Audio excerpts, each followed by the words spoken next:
What up, everybody? It's been a while since I've joined our webinar, so look at me, a little rusty on the start.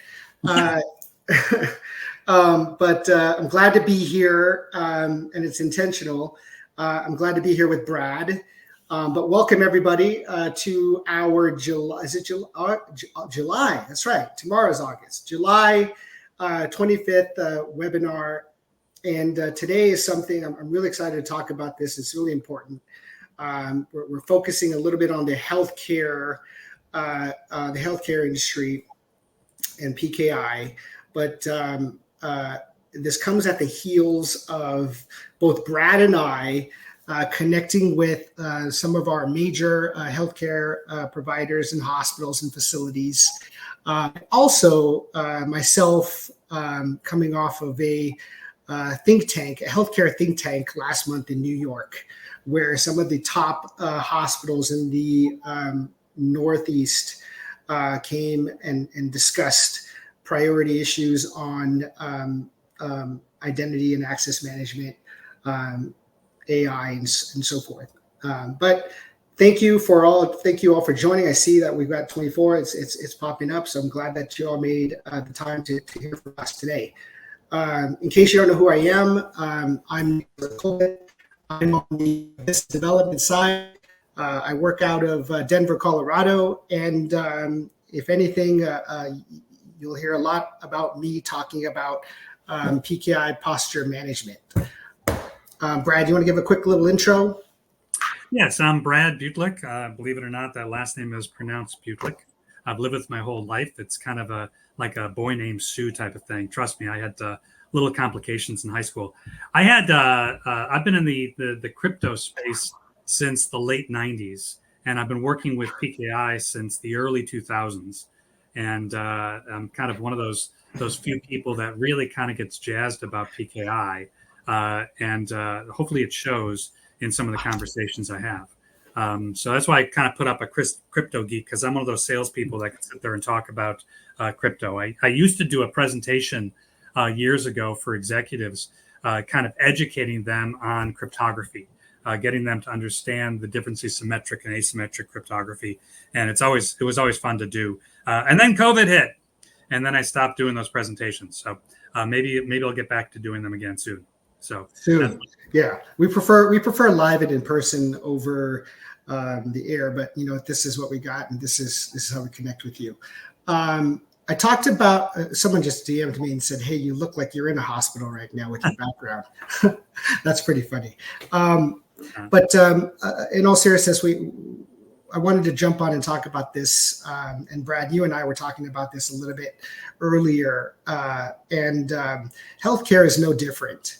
And specifically, there's this challenge around the sensitive information, EHR, emergent healthcare records, the access, and all of the work that goes behind the scenes there, and really what happens.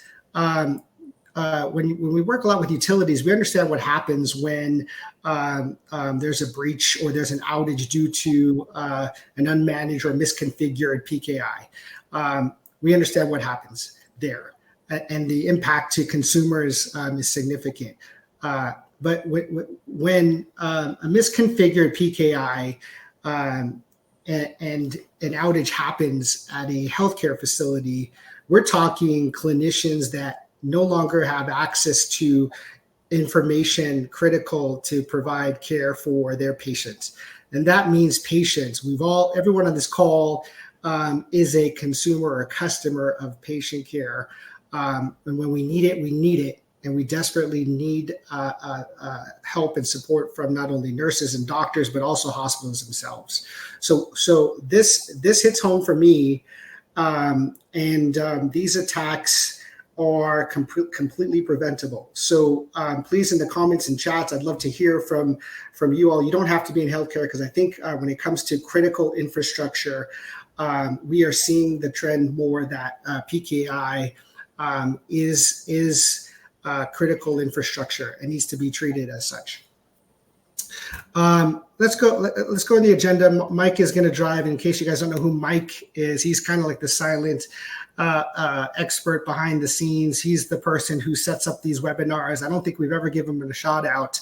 At some point in time, maybe we'll give him a month where he can say hi, show his face. But he'll be driving the slides behind the scenes for us. Thank you, Mike. And then I just want to make sure everyone who's on this webinar understands what the takeaway is here. The takeaway from this webinar is you have an understanding of what PKI posture management is. If you don't know what it is, we hope Brad and I hope to have this conversation to walk you kind of through it, through some examples from the lens of healthcare. And then after this, if it's still unclear to you, or even if it's like PKI is still unclear to you and you need help and support, let's make sure that you get it because this isn't something that can go on for days, weeks, and months without getting some sort of resolution and visibility. We've got articles and white papers and case studies from Gartner, from all over the place. So if that's something you need, DM us here or then follow up with us to ensure that we get that to you ASAP. All right, let's go into the next slide. And there's one thing that I want to make sure this isn't, Mark and Jake aren't on this webinar, so we're not going to get into the technical configurations and all the things. So we're looking at this from a outcomes perspective, right? And so when it comes to reality checks, the reality check here is if you looked at all the industries that we've talked about this year, from electric utilities to financial services to now healthcare, of the three, which one do you all think is the highest when it comes to breaches? Which is the one that has the most? I would have said utilities, I think, or I would have said financial services. It's interesting that healthcare is actually the leading industry that is targeted. And I have to look back at a John Hopkins study back in 2023. And if you guys are interested in seeing that too, I can put a link. But basically, did you guys realize that 15 minutes of an EHR outage, so we're talking about an outage to the emergency health records, adds about 41 minutes per patient in terms of waiting time. And, each hospital is a little bit different how they calculate that revenue or that risk. But, it comes around like $62 per minute, right? And so that's a lot. And if everyone on this call would probably cringe at this metric, and that is of all of the healthcare organizations, 88% of them will suffer a certificate-related incident, outage, or downtime. And I'm not talking about certificate issue that impacts an IT person's access into a server so that they can do critical updates. I'm talking about these are outages impacting the ICU. So if that doesn't hit home for you, it certainly hits home for me. I've had family members recently in the hospital, and if they were not able to get care because of an unmanaged certificate authority or some type of thing, then related to PKI, that would be very very disappointing and very hurtful for me. So that hits home. There's a number of different reality checks here. Brad, you've heard from some of the hospitals that you've worked with, but I just wanted to set the stage here for what's happening. And Brad, why, in your mind, I'm seeing this uptick, and it might just be, the 15-year anniversary of Stuxnet, or whatever it is, but we keep on going back to and prioritizing ransomware, and prioritizing how we, detect it, how we protect against it. And for whatever reason, we're not talking about the thing that will happen more so, and will happen more than a ransomware attack, and that is an issue related to an unmanaged PKI and/or certificate.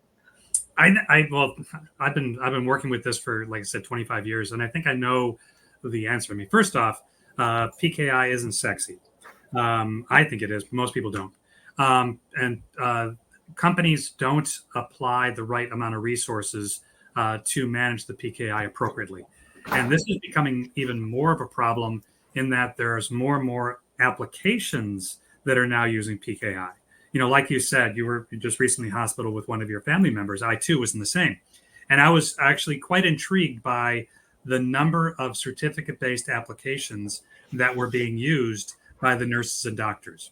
I mean, the nurses and doctors are now wheeling in these carts with wireless PCs on them. Guarantee you that the access point that the wireless PC is connecting to has a certificate on it. The nurse would sit there and pass a card in front of a reader of some type. Guaranteed that multi-factor authentication solution was certificate-based. They would actually take a scanner and scan the bottle of medicine that they were going to be giving to my mother. They would be scanning the tag that was on my mother's wrist with the QR code. I guarantee there's a certificate that's embedded in that. Mm-hmm. I mean, within all these different systems, I mean, you think about it, wireless, MFA, scanners, and stuff, they're all certificate-based. And if you've got some system at the PKI where a krill or a certificate is expiring, that system now doesn't work, and they can't use those new automation systems, the tools that are out there. But to try and explain to upper management that you need to start spending as much money as you should on a PKI, that's not as easy as saying, I need a new firewall. Firewalls are sexy. They kind of do what they say. And a lot of companies won't invest. And that's just in the technology, not let alone the personnel. I mean, most organizations, and I'm sure this is the case on the number of people on this phone, the person that manages the PKI has been most likely voluntold that they're now in charge of their PKI. And they then have to go out and get educated on it appropriately. And there's not a lot of companies out there that provide the proper education. I mean, Brian Komar, who's kind of a legend in the industry, wrote a book a number of years ago that is still considered like the Bible for PKI that needs to be updated. And one of the things that Mark Cooper, the president of PKI Solutions, is doing is he is going to be updating that book. So stay tuned for an update on that one. But it's just the lack of resources within an organization is poor. I mean, I've always joked that, if I find the one person that's responsible for PKI, I always ask their boss, what do they do when Johnny has to go on vacation? And the usual response was, well, Johnny doesn't go on vacation. That is completely unfair for someone who's responsible for such a critical system in the industry. Yeah, you started with PKI isn't sexy. And, there are so many different layers in technology in the tech stack that aren't. They're just sort of foundational. And I'm wondering, from the folks on this call or this webinar, your thoughts on if it's foundational. And for folks on this webinar, if you've gone through an outage or you've inherited PKI, the pain. And so, what are the challenges that you're seeing, feeling in terms of getting them addressed? And I know we've got some poll questions. Mike, don't wait for me on the poll questions. I trust that you'll go ahead and ask them. These are some questions that will help us understand and also communicate, because a big part of what these webinars do, for at least for me and Brad, when we go out to these think tanks and talk to some of our customers and then speak at industry events, is, we're grateful for you all, the community that contribute through your experience, your pain points, your challenges, so that two things happen. One, we get to influence this new category, this category of posture management for PKI. And then most importantly, we get to build a solution and a support service that ensures that, this doesn't just go by the wayside. And I think if you hear the tone in my voice, that's really what this is about. There's no reason a healthcare provider, a hospital, should have these issues if there is support and service, whether you get it from us or wherever you get it from. It's completely solvable. So I actually disagree. I don't think it needs to be sexy. I'm probably the one that said, Brad, it should be sexy. I think I said that to Mark. But there's just some things that aren't, and they just need to be done, and done right, and then done as a community. Yeah, but they're not. The other thing, and Nick, you and I have talked about this, and I've talked about this with other customers, is PKI is a very interesting technology in that while it is working, the people that are using the technology don't know it's actually working. It's very different than, let's say, an email system that stops you from getting or receiving an email, or a SAP or a system that you can't send out an invoice of some type. PKI is intended to operate and not be disruptive to the user base. I'm going in and using my multi-factor authentication to access my system. I'm using a wireless access point, doing an SSL TLS transaction. All these things are designed not to get in the way of a user. But how do you know it's actually working? How do you know it's actually secure? You don't. And just recently, and I'm going to be doing a LinkedIn posting, so you're hearing it here first. I was driving in my car, and I was on the freeway, 65 miles an hour, which is possible in Southern California, by the way. Hold on. What's that? Is this one of your electric cars, or is this a gas car? Okay, just got to make sure we clarify. It was a gas car. I don't know if the electric cars have a check engine light, but I'm driving on the freeway, 65 miles an hour. The check engine light. Check battery light. They probably have. No, it's maybe so. And the car continued to run. There was no hiccup. It's not like the car went and the check engine light went on. Just the check engine light went on. And why? Who knows? So you have to take it into the mechanic, and they scan the car. And of course, it was because I did not tighten down the gas cap. Simple thing like that. But that could cause some problems.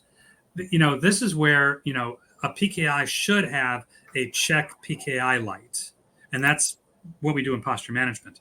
Is if there's something wrong within the PKI, but it's still running, I'm still driving the car, I'm still getting off the freeway, I'm still going to my destination. But it's telling me there's something wrong with the car. So that's what's needed with the PKI technology. I used to drive 100 miles an hour here. Yeah. I don't know. It's excellent in Germany, probably. So I think we need something like that within PKI. And, we as PKI Solutions has created that with Spotlight.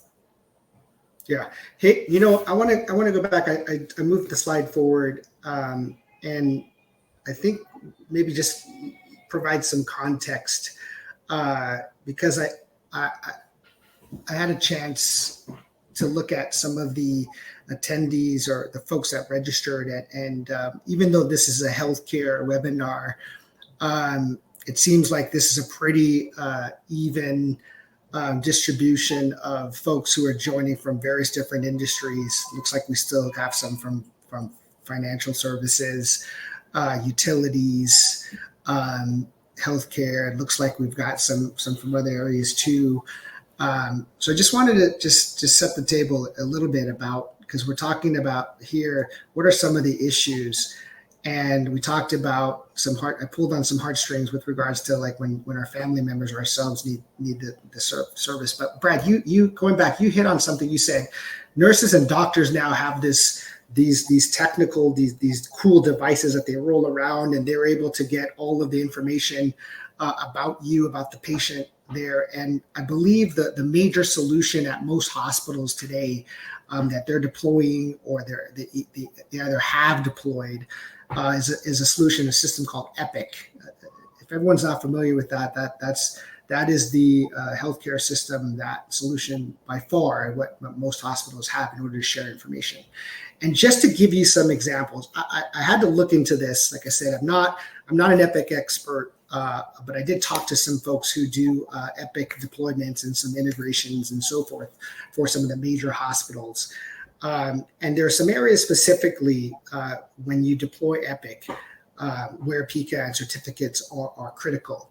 The APIs that are used for MyChart. There's this internet called like hyperspace. These are all certificate, that require certificates.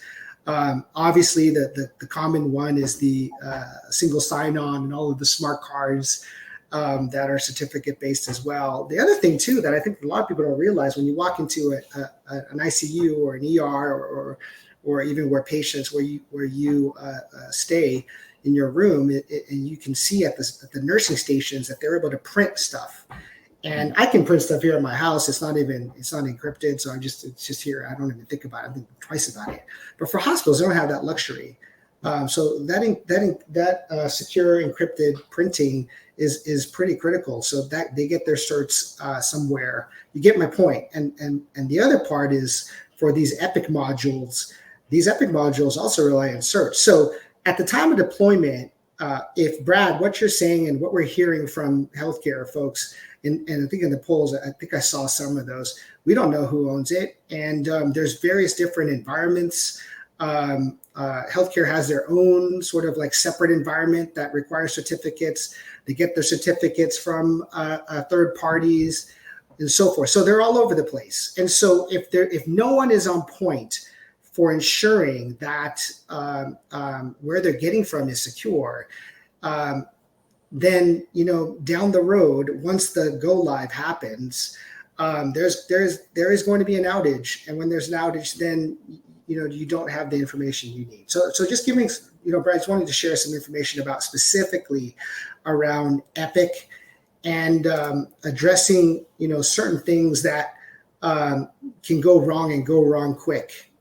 Trust chain issues, clinician login failures. I think that's the one that shows up the most. A clinician will get a login failure, and behind the scenes, there's probably some cert mismatch, right? And then obviously there's no alerting. I think everyone, the number one issue is there's just no alerting when there's some sort of issue with that's related to where the certificates come from, aka your PKI. Yeah, I mean, people, the whole use of certificates within a PKI, within almost all organizations, regardless of healthcare, it doesn't matter. It's a complexity that's snuck up on us.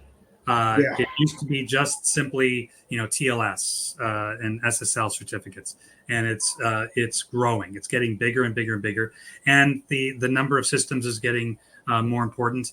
And it's one of these things, and I've said this before, that properly implemented cryptography is the only thing that's really keeping us, or the hackers, from accessing your data. But I have to emphasize properly implemented.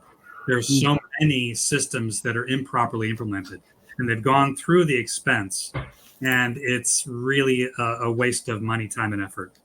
It has to be done right. If it's not done right, you almost might as well do it at all. You hit on something. You said hackers, and I think everyone on this call is familiar with Black Hat, which is coming up, I believe, already next week. But Brad, we were there last year, and one of the, if you haven't gone, you should.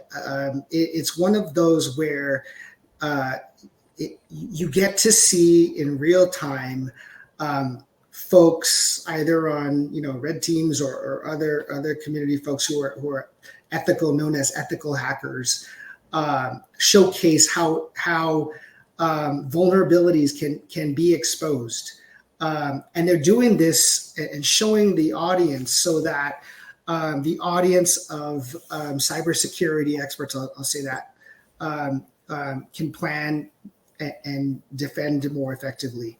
But one stood out for me, and at the time, I'll be honest with everyone here, is I was focused a lot on some of the utility vulnerabilities and challenges. But the one that I attended actually was by a red team. I think they were called like the Red Raccoons. They have the coolest names ever. But they showcased how they were able to compromise, a fictitious like 5 hospital system, right? And using a third-party vendor account, and then infiltrated the emergency medical records, and a bunch of other areas, and then showcase how they could threaten to shut down a trauma center operations, right? And so it wasn't a theoretical. They actually showed a common scenario, a common use case, a common scenario, leveraging a third-party account. Everyone on this call has a third-party account or is familiar with third-party accounts that are in your environment. They're there. And so just showcasing that this is something that I'm sure they're going to do it again this year at Black Hat. If you're going this year, keep an eye out for them. But the point that they're trying to make, and the one that we just want to make sure that everyone here is aware, and also we can have further discussions on, is the certificate and PKI hygiene gaps. I love saying hygiene. I used it, Brad, because we're healthcare. Do you like that? I hope you like that. But misconfigured certificate templates, misconfigured certificate authorities, HSMs, weak network or Active Directory hygiene. These are real world scenarios and challenges. So we want to make sure that if you need the help, we can provide them. We can offer suggestions and recommendations, but that's definitely something that it's a key element to posture management that needs to be addressed and brought to the surface. I'm going to take a little bit of a different stance. I think one of these slides is going to talk about the financial impact. And I know we've got 3 minutes to go, but our offer.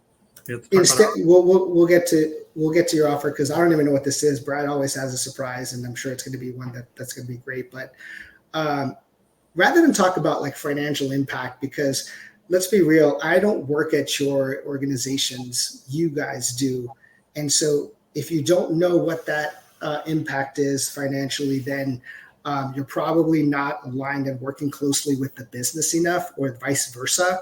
And I think it's a challenge that needs to be addressed on top of ownership. We just can't say, hey, do you know who owns your PKI, and go fix it. It's a longer, deeper conversation that we are having with organizations and helping those and close the gaps there.